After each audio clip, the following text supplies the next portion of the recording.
In today's video, I'm going to teach you how to view all tasks in ClickUp, including assigned, unassigned, and even closed tasks across your workspace.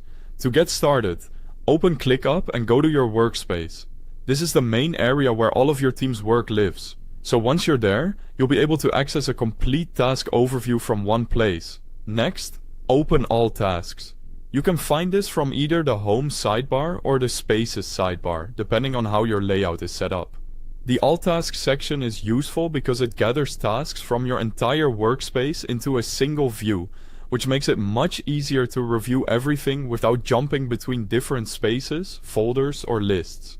Once you're in All Tasks, make sure you're looking at the tasks in a list view or another task-based view. This is important because you need to be in a view that actually displays tasks clearly and lets you filter them properly. By default, this view usually shows tasks assigned to all users in the workspace. If you notice that only your own tasks are appearing, check the view controls for Me Mode. When Me Mode is turned on, ClickUp limits the display to tasks assigned only to you. Go ahead and turn Me Mode off, so the view can include tasks assigned to everyone. This is a common reason people think tasks are missing, so it's a good setting to check early. After that, if you specifically want to find tasks that don't have anyone assigned, click Filter at the top of the view.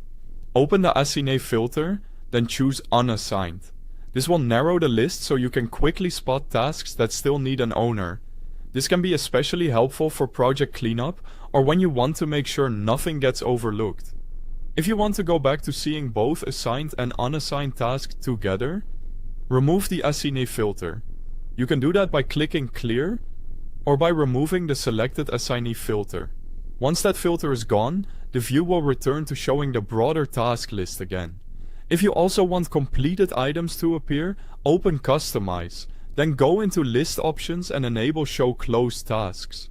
This allows you to include finished work in the same view, which is helpful if you need a more complete picture of activity across the workspace. At this point, you can use all tasks to see work across your entire workspace, including tasks assigned to different people, tasks with no assignee, and closed tasks if you enabled that option. Thanks for watching.